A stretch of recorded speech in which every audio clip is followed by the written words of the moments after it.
오늘은 창세기 34장을 전체적으로 좀 생각해 보고자 하는데요. 참 본문을 전부 다 읽지는 않았습니다. 앞부분하고 뒷부분만 조금 읽었는데요. 읽은 본문 속에서도 그렇지만 또 여러분 34장의 내용을 잘 아실 것인데 참 충격적이고 고통스러운 그런 사건들이 정말 계속해서 발생하고 있는 그런 34장의 내용입니다. 야곱의 딸 디나가 세겜에게 성폭행을 당한 거죠. 그런 장면이 나오고, 그리고 참 그의 아버지 야곱이 너무나도 무책임한 모습, 너무나도 무능한 모습을 보여주고 있습니다. 그리고 디나의 오빠죠, 시므온과 레위가 보복을 빙자해서 그 성읍의 사람들을 잔인하게 살해하지 않습니까? 그리고 그 이후에 야곱의 아들들이 또 그 성읍으로 가서 또 무자비하게 약탈하고 있죠. 노략을 하고 있습니다.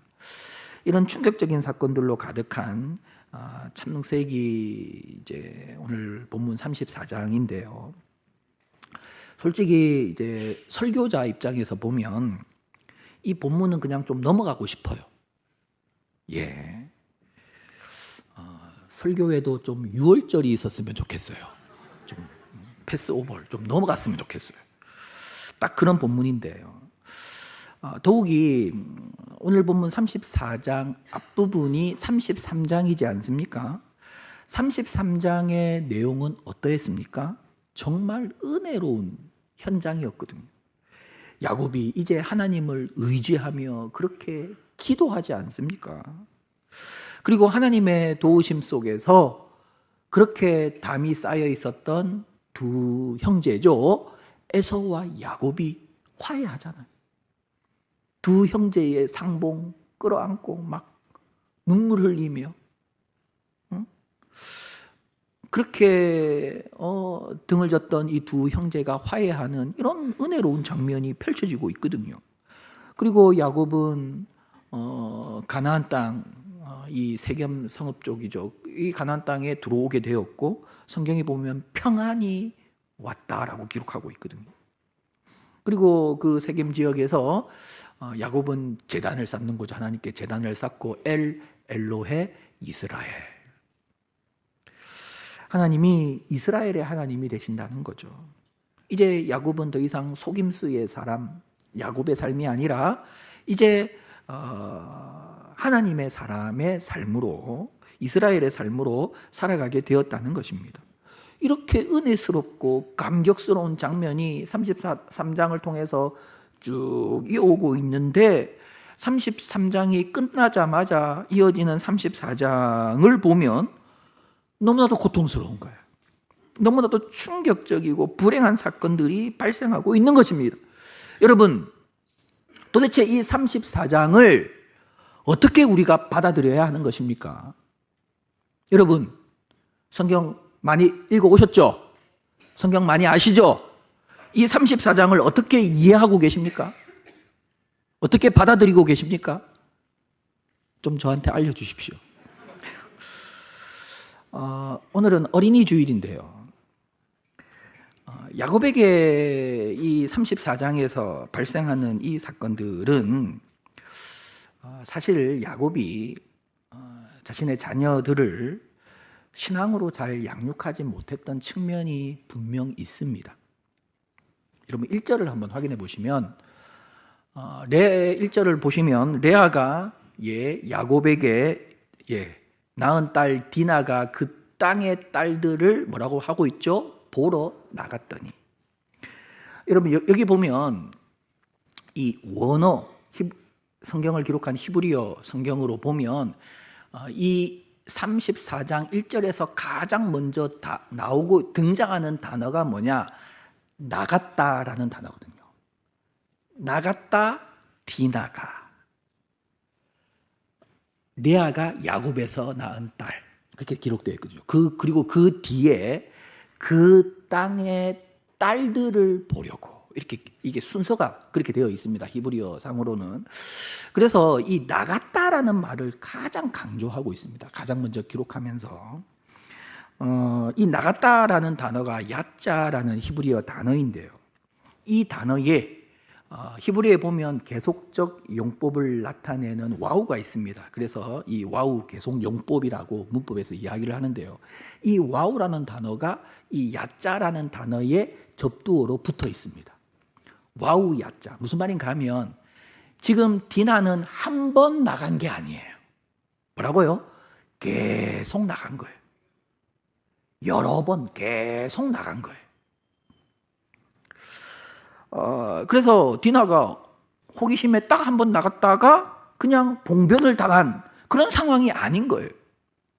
성경의 의미는 디나는 계속해서 여러 번 나갔고 그러다가 이런 사건을 당했다 그거거든요. 그리고 또 이 보다라는 단어가 나오고 있습니다. 그 땅의 딸들을 보다라는 의미인데요. 이 보다라는 단어에 이 전치사 히브리어로 빼라는 단어가 이제 같이 사용되고 있습니다. 이게 뭐냐면 안, 속을 말하는 거거든요. 안을 보다, 속을 보다. 그래서 깊이 들여다보다 뭐 그런 의미거든요. 세밀하게 보다 그 말이거든요. 여러분 이 빼라는 단어와 라라는 이 보다라는 단어가 이렇게 같이 나온 이 표현이 성경에 이제 몇 군데 나오는데요. 대표적으로 전도서 1장 16절에 보면 나옵니다. 그때 이걸 어떻게 번역하고 있는가? 배우다. 뭐라고요? 공부하다, 배우다. 배우다로 번역하고 있어요. 그냥 뭐 스쳐 지나가서 보는 게 아니라 깊이 배우다. 그렇게 번역하고 있습니다. 이사야 53장에서는 이걸 즐기다, 만족하다. 그렇게 이걸 번역하고 있습니다. 자, 그러고 보면 이 디나가 그냥 호기심에 한 번 간 게 아니죠. 즐기는 거죠. 물드는 거죠. 야곱이 자녀를 신앙으로 이제 양육하지 못했던 그런 모습을 보게 되고요. 그리고 오늘 이 34장에 보면 결국 이 할례 사건이 등장하고 있는데 이 할례가 뭡니까? 할례는 하나님께서 아브라함에게 이제 언약의 증표로 너는 내 백성이 되고 나는 내 하나님이 되겠다라는 언약의 증표로 할례를 주신 거예요. 여러분 그래서 이들이 여호와 신앙으로 이 할례는 굉장히 중요한 거거든요. 그들의 어떻게 보면 그 신앙의 어떤 상징적인 요소거든요. 자, 그런데 시므온과 레위가 이렇게 중요한 할례를 자신의 복수의 도구로 사용하고 있어요. 여러분, 진짜 그들과 같이 되려고 할례를 하는 게 아니잖아요. 얘네들을 죽이려고, 얘네들에게 복수하려고 그렇게 할례를 가져오고 있잖아요. 살인의 도구로 할례를 쓰고 있잖아요. 안 그렇습니까? 여러분 이것만 봐도 야곱이 이 자녀들에게 신앙교육을 제대로 하지 않았다. 이게 딱 보이는 거예요. 보이는 거예요. 물론 야곱은 평생 열심히 일했습니다. 누구보다도 열심히 일했습니다. 여러분 그러나 모든 일에는 때가 있습니다. 때가 있는 거거든요. 그 때를 놓쳐서는 안 되는 거거든요. 특별히 자녀 교육과 이 자녀를 신앙으로 교육하는 일은 때가 있는 거거든요. 때가 있거든요. 아무리 바쁘고 또 경제적으로 여유가 없다고 해도 여러분 이 자녀 신앙 교육은 때를 놓쳐서는 안 되는 거거든요. 여기에 결국 우리의 삶과 신앙의 우선순위가 있는 것입니다. 오늘날 사탄은 결국 우리의 우선순위를 잘못 설정하게 만드는 거거든요. 여러분 사탄이 너 하나님 섬기지 말라 이런 사탄 없거든요. 그런 사탄 있습니까? 너 하나님께 예배드리지 말라 이렇게 말하는 사탄은 없거든요.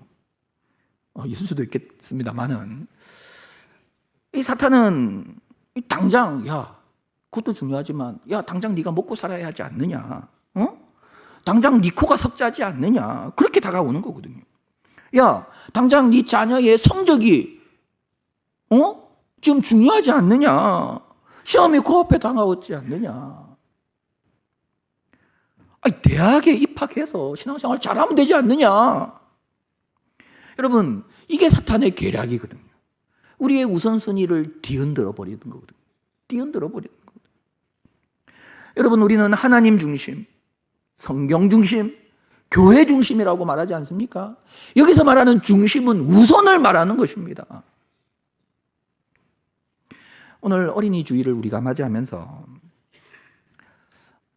많은 분들이 지금 부모의 위치에 계시고 또 머지않아 부모가 되실 분들인데요.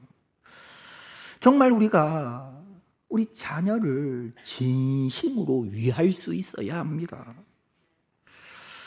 여러분, 우리가 우리 자녀들을 책임질 수 있습니까? 여러분, 있나요? 여러분, 우리 자녀들을 처음부터 끝까지 우리가 책임질 수 있나요? 우리 자녀들과 끝까지 함께 해줄 수 있나요? 여러분, 우리 자녀들을 책임지시고 우리 자녀들을 처음부터 끝까지 영원토록 우리 자녀들과 함께 하시는 분은 누구신가요? 하나님이시거든요. 우리가 아니거든요. 부모가 아니거든요. 그러니 우리는 우리 자녀가 하나님을 만날 수 있도록 기도해야 합니다. 그리고 최선을 다해서 우리 자녀의 신앙을 위해서 교육해야 하는 거죠. 본이 되어야 하는 거죠. 여러분, 신앙 교육은 때가 있습니다. 그 때를 놓치면 정말 힘들게 많이 돌고 그렇게 돌아서 오게 되는 거거든요. 여러분, 야곱의 인생이 그렇지 않습니까? 본인의 신앙의 문제 때문에 또 자녀의 신앙의 문제 때문에 얼마나 돌고 돌아서 그렇게 오게 됩니까? 그래서 바로왕 앞에서 야곱이 뭐라고 합니까? 험악한 세월을 보내었나이다. 여러분, 오늘 본문도 사실 그런 배경 속에서 결국은 또 영적인 측면에서 접근할 필요가 있고, 그래서 신앙이 사실 오늘 본문에 발생하는 이 모든 사건의 배경을 이루고 있거든요. 자, 다시 한번 좀 본문을 우리가 구체적으로 보면, 앞서 이 33장을 통해서 야곱은 그 세겜 지역에서 제단을 쌓고 하나님의 이름을 불렀습니다. 엘 엘로헤 이스라엘. 정말 은혜로운 장면들이 막 펼쳐졌어요. 어떻게 이렇게 은혜로운 장면들이 펼쳐지고 나서 곧바로 34장이 시작되는데 이런 충격적이고 고통스러운 일들이 막 발생하고 있는가? 여러분, 여기서 우리는 다시금 33장 17절을 확인하고 넘어갈 필요가 있습니다. 야곱은 숫곳에 이르러 자기를 위하여 집을 짓고 그의 가축을 위하여 우릿간을 지었으므로 그 땅 이름을 뭐라고요? 숫곳이라 부르더라. 자, 세겜 성읍 근처에 도착하게 되었고 거기서 이제 집을 짓는 거예요. 그리고 우릿간, 짐승 우리죠. 우릿간을 짓습니다. 그리고 숫곳이라고 그곳 이름을 불렀습니다. 여러분, 우릿간, 히브리어로 수카라는 단어입니다. 이 수카의 복수형이 수코트라는 단어입니다. 수코트. 그래서 야곱이 자기를 위하여 집을 짓고 가축을 위하여 수코트를 지었더라. 이게 복수형으로 되어 있어요. 수코트. 그리고 그곳 이름을 수코트, 우릿간들이라고 했다라고 이렇게 성경은 기록되어 있고, 여기서 이 숫곳이라는 것은 히브리어의 음력입니다. 우리는 수코트를 숫곳이라고 그렇게 음력을 해 놓은 겁니다. 자, 여기서 집을 지었다. 그리고 많은 여러 우릿간들을 지었다라는 것은 뭡니까? 무슨 의도죠? 여기에 정착하겠다. 여기에 머물러 살겠다. 그 말이잖아요. 그렇죠? 자, 그렇기 때문에 여러분 33장 20절까지 이 33장의 내용이 참 은혜롭게 끝났고 34장은 그곳에 정착한 야곱에게 이제 일어나는 일인데, 이 33장 20절과 34장 1절 사이에는 이게 뭐 연달아 기록되어 있지만 많은 시간이 흘렀어요. 그걸 우리가 볼 수 있어야 한다는 거예요. 자, 그래서 잠시 한번 간단하게 공부를 해보면, 화면을 한번 보여주십시오. 예, 깔끔하게 잘 정리해 주셨네요. 야곱이 하란에서 몇 년을 거주했죠? 계속 살펴오셨죠? 이건 뭐 더 이상 말할 필요도 없고. 자, 하란에 도착해서 빈손으로 갔기 때문에 라헬을 사랑하게 되었고, 라헬을 위해서 몇 년을 일하게 되었죠? 7년을 일했어요. 결혼을 했습니까? 안 했습니까? 이때는 안 했거든요. 7년이 다 차자 이제는 결혼하게 해주세요 했잖아요. 자, 그래서 8년째 결혼을 했는데 일어나 보니까 누구였죠? 언니 레아였습니다. 그리고 이제 7일 후에 다시 이제 라헬과 결혼을 했고, 그리고 또 다시 7년을 또 무보수로 일을 하게 되지 않습니까? 자, 그런 상황 속에서 이제 8년째 결혼을 했기 때문에 이때 결혼하고 자녀를 출산하죠. 누가 제일 먼저 출산합니까? 레아가 이제 출산하는데, 보통 임신 기간이 있잖아요. 8년째 결혼해서 8년째 낳지 않고 9년째 낳았다라고 보고, 그렇죠?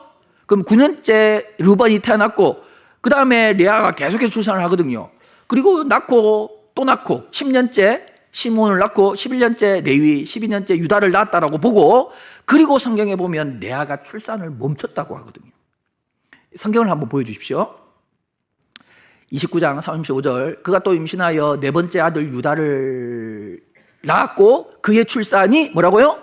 멈추었더라. 레아가 출산이 멈췄다고 말합니다. 그래서 30장 9절에 보면 레아가 자기의 출산이 멈춤을 보고 그의 시녀 실바를 데려다가 야곱에게 주어 아내를 삼았는데, 실바가 또 자녀를 낳는 거예요. 다시 자료를 보여주시면, 예, 그래서 유다까지 낳고 이게 12년 차라고 보면 출산이 멈춰서 뭐 낳고 바로 주지는 않았겠죠. 왜 잉태를 안 하지? 뭐 이렇게 하다가 진짜 내가 멈췄구나 하고 그런 기간도 있었을 거 아니에요. 그러면서 이제 여종 실바를 이제 줬을 것입니다. 자, 그래서 그렇다고 뭐 또 실바가 바로 임신합니까? 또 임신 기간이 있잖아요. 출산을 안 하고 임신 기간에 있어서 뭐 최대한 짧게 잡아도 13년 차에 가싯을 잉태하고 출생하고, 그 다음에 14년 차에 아셀을 실바가 낳았다라고 볼 때, 그리고 나서 성경에 보면 합판체 사건이 발생하고 있거든요. 이 사건을 통해서 합판체를 먹은 라헬이 아니라 오히려 레아가 또 임신을 하고 있거든요. 그래서 그때가 한 15년이라고 보고, 스불론이 그 다음에 또 낳았는데 16년 6명의 아들을 낳습니다. 그리고 이제 디나를 낳게 되는 거예요. 창세기 30장 20절을 한번 확인해 보실까요? 레아가 후한 선물을 주셨다 하면서 내가 몇 명의 아들요? 6 아들을 낳았으니, 그리고 마지막 6번째 아들을 스불론이라 하고, 스불론까지 낳고 그 다음에 분명히 그 후에 다시 딸을 낳았어요. 그래서 그 이름을 디나라고 했어요. 다시 자료를 보여주시면, 자, 그래서 사실 이게 최대한 짧게 잡아서 하란에서 17년 차에 디나를 낳은 거예요. 물론 뭐 이게 사실 그 실바 사건과 합판체 사건이 겹친다고 보면 이게 조금 땡겨질 수도 있어요. 뭐 16년 차에 디나를 낳았을 수도 있어요, 확률적으로. 그리고 이게 사실 1년마다 이렇게 따다다닥 낳지는 않잖아요. 모유 수유하고 뭐다 보면 조금 텀이 조금씩 길어지면 18년 차나 19년 차에 디나가 태어날 수도 있죠. 그렇죠? 자, 그렇게 보면 디나가 한 적어도 이제 뭐 2살, 3살, 4살, 뭐 보통 한 4살 정도, 최대 뭐 빨리 태어났다고 해도 한 5살 정도, 그때 하란을 떠나서 가나안에 온 거예요, 디나가. 자, 2살이나 3살이나 4살, 뭐 최대 잡아도 한 5살 때 온 거예요. 한 서너 살 때 왔다라고 볼 때, 그러면 이제 오자마자 이런 34장의 사건이 일어날 수 있습니까? 세겜이 이 3-4살 애를 사랑해서 겁탈하고 아빠 나 애랑 결혼할게요. 내 자녀 삼아주세요. 아내 삼아주세요. 이게 말이 됩니까? 무슨 말을 하고 싶은가 하면 33장과 34장 사이에는 적어도 10년 이상의, 최소 10년, 적어도 10년 이상의 세월이 지난 거예요. 자, 그걸 여러분 우리가 볼 수 있어야 한다는 거죠. 자, 그렇다면 여러분 무슨 말인가? 정말 우리의 신앙이 한 걸음씩 전진해야 하는 거거든요. 무슨 말인가 하면 야곱의 신앙은 그 좋았던 엘로헤 이스라엘의 상태에서 전진하지 못했어요. 멈춰버렸어요. 그리고 10년 이상의 세월이 흐르고 있는 거예요. 여러분 신앙이 전진하지 못하고 멈춘다. 그건 침체를 말하는 거거든요. 야곱은 그곳에 이제 집을 짓고 우리간들을 막 지어가면서 정신이 없었겠죠. 또 목축 일이 여러분 요즘 뭡니까 반려견을 돌보는 일도 얼마나 손이 많이 가는데 그 목축 수많은 가축들을 돌보는 일이 얼마나 바쁘겠습니까? 바쁜 나날들을 보내면서 점점 이 하나님으로부터 멀어지는 거예요. 그러면서 결국 그 성읍의 사람들과 거래를 해야 되잖아요. 그래야 살아가잖아요. 물물 교환도 하고 거래도 하고 땅도 사고 그러면서 그들과의 관계 속에서 살아가는 거예요. 여러분 그렇게 10년의 이상의 세월이 흘렀을 때 오늘 본문의 사건이 발생하는 거예요. 그래서 우리는 이 사건을 어떻게 볼 것인가?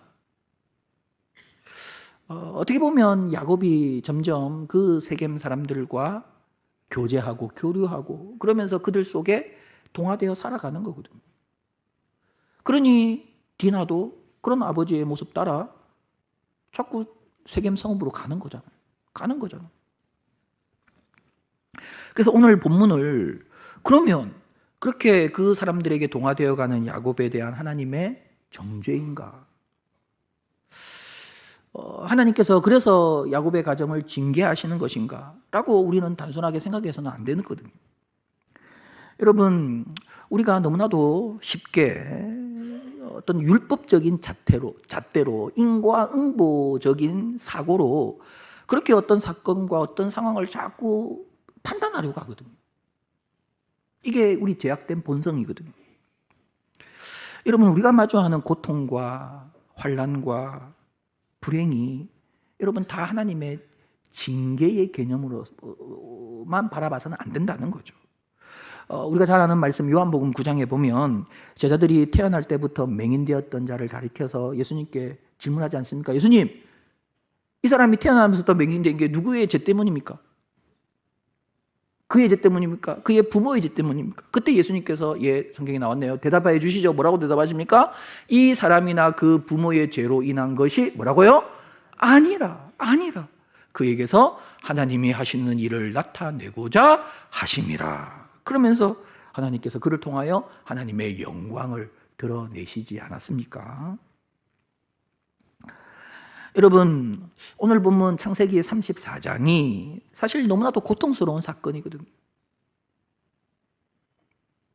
너무나도 큰 아픔이고 고난이고 그러나 우리는 이 사건을 통해서 야곱과 그 가정을 향하신 하나님의 더 큰 계획을 우리는 볼 수 있어야 한다는 것입니다. 여러분 무슨 말인가 하면 결국 하나님께서 찾아오시거든요. 하나님께서 말씀하시거든요. 그게 35장에 나오거든요. 그 35장을 우리는 이미 알고 있다는 거예요. 그러니 이 34장의 사건을 35장의 시각에서 우리는 바라보고 해석할 수 있어야 한다는 거예요. 35장에 결국 이 일을 통해서 하나님께서 찾아오시지 않습니까? 그리고 말씀하시지 않습니까? 그러면서 야곱이 그동안 잃었던 것, 놓쳤던 것, 그것을 다시 붙잡고 소유할 수 있도록 하나님께서 야곱과 그의 가정을 인도하시지 않습니까? 여러분, 물론 오늘 본문의 사건은 정말 깊고 어두운 터널과 같습니다. 그러나 이 깊고 어두운 터널이 없다면 우리는 우리 앞에 가로막혀 있는 이 거대한 산을 통과할 수 없다는 것입니다. 지나갈 수 없다는 것입니다. 그래서 이 사건이 어떻게 보면 야곱을 향한 하나님의 징계의 측면이 분명히 있습니다. 그러나 중요한 것은 이 사건을 우리는 징계로만 봐서는 안 된다는 것입니다. 여러분, 히브리서가 이를 잘 우리에게 알려주고 있는데요. 히브리서 12장 5절 6절을 한번 보십시오. 또 아들들에게 권하는 것 같이 너희에게 권면하신 말씀도 잊었도다. 일렀으되 내 아들아, 주의 징계하심을 경히 여기지 말며 그에게 꾸지람을 받을 때에 낙심하지 말라. 주께서 그 사랑하신 자를 징계하시고 그가 받아들이시는 아들마다 채찍질하심이라 하였으니. 여기 보시면 징계라는 표현이 나옵니다. 꾸지람이라는 표현이 나옵니다. 채찍질, 고통스럽죠. 그러나 여러분 보십시오. 징계, 꾸지람, 채찍질이 전부입니까? 이게 답니까? 여러분, 이 구절에 이것만 보이십니까? 어떤 단어들이 보입니까? 아들, 권면, 내 아들아, 낙심하지 말라. 그 사랑하시는 자, 그가 받아들이시는 아들. 여러분, 이건 안 보이십니까? 이 표현이 더 많이 나오고 있습니다. 여러분, 그 징계 속에서도 우리는 그를 향한 하나님의 사랑, 이걸 볼 수 있어야 한다는 것입니다. 계속해서 7절과 8절을 확인해 보시면 너희가 참으로 징계를 받기 위함이라 하나님이 아들과 같이 너희를 대우하시나니 어찌 아버지가 징계하지 않는 아들이 있으리요. 징계는 다 받는 것이거늘 너희에게 없으면 뭐라고요? 사생자요 친아들이 아니니라. 여러분, 하나님께서 우리를 아들같이 대우해 주신다는 거예요. 아들같이 대우해 주신다는 거예요. 그러니 여러분, 이 징계는 결국 우리를 더욱 온전하게 세워가시고 우리를 더욱 아름답고 복되게 하시는 하나님의 손길이라는 거예요. 여러분, 계속해서 10절과 11절도 확인해 보시면 그들은 잠시 자기의 뜻대로 우리를 징계하였거니와 오직 하나님은 우리의 뭐라고요? 유익을 위하여 그의 거룩하심에 참여하게 하시느니라. 무릇 징계가 당시에는 즐거워 보이지 않고 슬퍼 보이나 후에 뭐라고요? 그로 말미암아 연단받은 자들은 의와 평강의 열매를 맺느니라. 여러분, 분명 징계인데 그게 우리의 유익을 위한 거라. 우리를 더 주님 닮아가고 거룩하게 하시기 위함이시라는 거예요. 그래서 이 징계를 통해서 우리는 더 아름다워지고 그리고 의와 평강의 열매를 더 풍성하게 맺어 간다는 것입니다. 여러분, 그래서 분명 우리에게 징계가 있습니다만 이 징계는 사실 징계가 아니에요. 징계라고 쓰고 어떻게 읽어야 되죠? 하나님의 사랑. 우리를 자녀 삼으시고 우리를 아들, 딸 삼으시고 우리를 포기하지 않으시는, 우리를 더 복되게 하시려는 하나님의 사랑으로 읽어야 한다는 것입니다. 우리를 새롭게 하시는 하나님의 손길로 읽어야 한다는 것입니다. 우리를 역전시키시는 하나님의 은혜로 읽어야 한다는 것입니다. 야곱은 그 세겜 성읍 곁에 속곳에 머물면서 히위 족속들과 함께 살아가는 거죠. 그러면서 세겜화되고 가나안화되고, 여러분, 야곱이 그렇게 살아갈 존재가 아니라는 것입니다. 여러분, 세겜과 하몰, 그 땅 사람들이 결국 야곱을 어떻게 하려고 그들이 계획을 했습니까? 20절과 21절을 보십시오. 하몰과 그의 아들 세겜이 그들의 성읍 문에서 성읍 사람들에게 말하여 이르되, 이 사람들, 야곱과 그의 사람들이죠, 우리와 친목하고 잘 지내고 있어요. 그리고 이 땅이 넓어 그들을 용납하니 거주하며 매매하게 하고 그들의 딸들을 아내로 우리 딸들을 그들에게 주자. 왜요? 왜 이렇게 하려고 합니까? 계속해서 22절, 23절을 보십시오. 그래서 이제 그들이 요구대로 우리가 할례를 받자. 그러면 우리와 함께 거주하여 그들이 어떻게 된다고요? 우리와 어떻게 된다고요? 한 민족이 된다는 거예요. 한 민족이 된다. 그들의 소유가 우리 소유가 되고 하나가 된다는 거예요.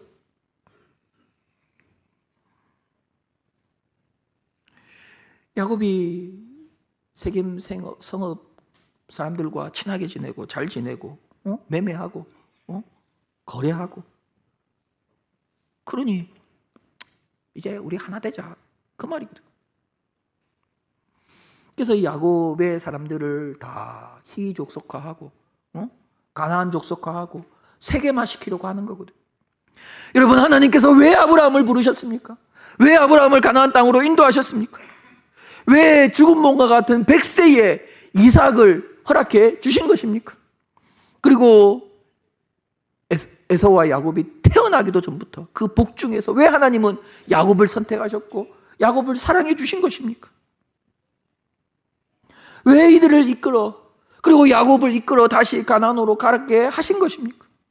가나안 땅 사람들과 잘 살고 그래서 어울리고 동화되고 그래서 그들과 한 민족 되게 하시려고 하나님께서 아브라함과 이삭과 야곱을 부르시고 그렇게 가나안으로 보내시는 것입니까? 여러분, 그렇습니까? 여러분, 무슨 말인가 하면 지금 야곱은 영적으로 큰 위기에 봉착해 있었던 거예요. 여러분, 야곱의 태도를 한번 보십시오. 딸 디나가 세겜에게, 여러분 성읍 이름도 세겜이고 추장 이름도 세겜입니다. 헷갈리지 마십시오. 이 추장 세겜에게 성폭행을 당했는데 야곱이 아무 말 안 해요. 아무 말 안 해요. 왜 그랬습니까? 왜 그러나요? 힘이 없어서? 사실 아니거든요. 왜 그런가 하면 야곱이 여기에 계속 살아야 하는 거거든요. 여기에 계속 살아야 하는 거거든요. 그곳 사람들과 좋은 관계를 계속 맺어야 하는 거거든요. 그리고 딸을 그렇게 한 걔가 추장이래요. 세겜이래요. 가장 유력한 사람이래요. 그러니 더 하지 못하는 거예요. 말하지 못하는 거예요. 왜? 이 사람들과 친하게 지내야 되니까. 이 사람과 계속 거래해야 되니까. 이 사람들에게 잘 보여야 하니까. 아무 말 하지 못하는 거예요. 그래 여기서 살 수 있으니까. 여기서 계속 목축을 할 수 있으니까. 여러분, 그 세겜을 도륙하고 돌아온 아들들에게 시므온과 레위에게 야곱이 뭐라고 말합니까? 30절을 보십시오. 야곱이 시므온과 레위에게 이르되 너희가 내게 화를 끼쳐 나로 하여금 이 땅의 주민 가나안 족속과 브리지 족속에게 뭐라고요? 악취를 내게 하였도다. 나는 이들과 잘 지내야 하는데 야 네가 야 이놈아 너희들 때문에 내가 이 땅 사람들에게 악취가 나게 했고 내가 여기서 어떻게 못 살면 어떻게 하냐. 그리고 이들이 나를 치면 어떡하냐. 여러분, 야곱의 생각을 여러분 아시겠습니까? 그는 여기서 그냥 계속 살고 싶은 거예요. 여기가 좋사오니 딱 그거거든요. 여기가 좋사오니 땅도 넓고 목축하기에 좋고 여기가 좋사오니 여기서 더 부유해지고 더 풍성해지고 더 번성해지길 원하는 거예요. 그러려면 그곳 사람들과 친하게 지내야죠. 거래해야죠. 여러분, 하나님은 야곱에게 말씀하십니다. 야곱아, 너는 가나안 사람이 되어서는 안 된다. 너는 세겜 사람들처럼 되어서는 안 된다. 너는 그들과 구별된 존재이다. 너는 내가 택한 거룩한 백성이다. 나의 자녀이다. 너는 그 땅에 그 사람들과 똑같아서는 안 된다. 그래서 하나님이 결국 야곱에게 가나안 땅으로 돌아가라. 여러분, 하나님께서 돌아가라고 하셨던 그 땅, 물론 크게 가나안 땅이지만 그러나 하나님이 야곱을 만나주신 베델을 말하는 거거든요. 베델을 말하는 거예요. 베델로 가라. 그렇게 하신 거예요. 그러나 베델은 여러분 이스라엘 지형을 보면 산악, 그 중앙 산지에 있거든. 산악 지역이거든. 거기서 목축하기 힘들거든. 거기서 막 번성해 가기가 힘들거든. 불편하거든.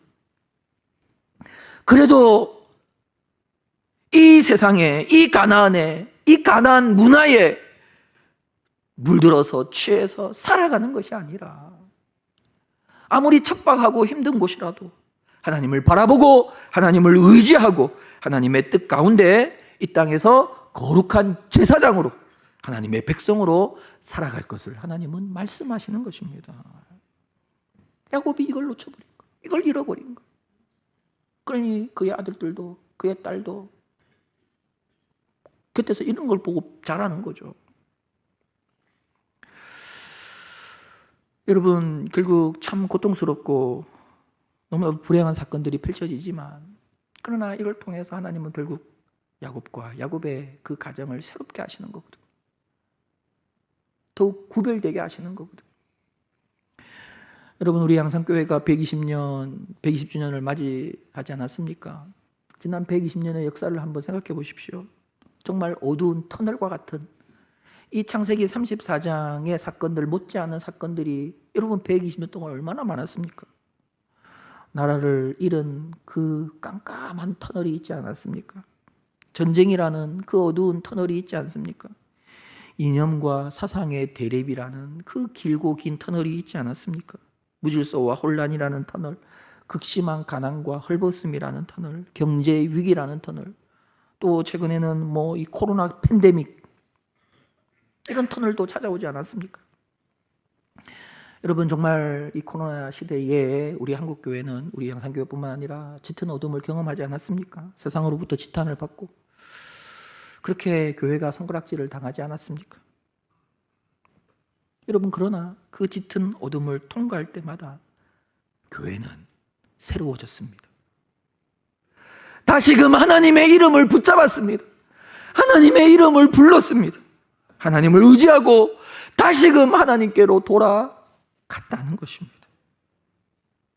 결국 그 모든 어두운 터널, 그 고통, 그 고난은 한국교회를, 우리 교회를 새롭게 하시는 하나님의 손길이었다는 것입니다. 여러분, 이런 우리 한국 역사가 이런 과정들을 통해서 우리 대한민국이 한 단계씩 더 도약해 왔잖아요. 그래서 지금은 참 살기 좋은 나라가 되었잖아요. 여러분, 이 모든 것이 하나님의 은혜의 손길이었다는 것입니다. 그래서 비록 당장은 고난 같고 고통이지만 이 고난과 고통이라는 이 어두운 터널을 통해서 우리 앞에 놓인 이 거대한 산을 우리가 지나가고 통과하게 되었다는 것입니다. 그 고난과 고통마저도 은혜가 되게 하시는 하나님의 손길, 그 하나님의 역사가 우리와 함께하고 있다는 것입니다. 여러분, 그 하나님께서 결코 우리를 포기하지 아니하시고 우리를 하나님의 자녀답게 하시려는 그 하나님의 은혜가 우리의 인생 가운데, 그리고 우리의 자녀의 인생 가운데 그 하나님의 은혜의 손길이 반드시 있다는 것입니다. 지금 야곱이 바로 그 과정을 겪고 있는 거예요. 그 과정을 겪고 있는 거예요.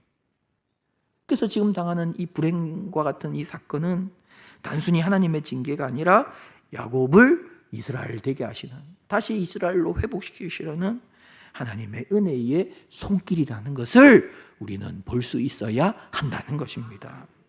사랑하는 성도 여러분, 그 하나님께서 지금도 살아계십니다. 지금도 일하십니다. 지금도 우리 인생 가운데, 특별히 우리 자녀의 인생 가운데 그 하나님께서 역사하시고 하나님께서 지금도 일해 주신다는 것입니다. 우리가 더욱더 하나님의 자녀답게 살아가도록, 우리가 더욱더 성도답게 이 땅 가운데 하나님의 그 거룩한 제사장처럼 하나님의 백성으로 살아갈 수 있도록, 그렇게 우리 자녀들이 그렇게 세워질 수 있도록 여러분, 하나님은 변함없이 일하시고 역사해 주신다는 것입니다. 징계와 같지만 그 징계 뒤에는 하나님의 놀라운 사랑과 은혜의 손길이 있다는 것입니다. 그렇기 때문에 여러분, 어떤 상황 속에서도 여러분, 우리를 향하신 그 하나님의 사랑, 그 하나님의 은혜를 잊지 않고, 우리 자녀를 향하신 그 하나님의 은혜와 사랑을 여러분 잊지 않고, 반드시 어떤 상황 속에서도 그 사랑과 은혜를 누리며 회복되고 더 하나님의 온전한 자녀로 세워지는 그런 삶 살아가는 저와 여러분, 우리 자녀들이 될 수 있기를 축복합니다.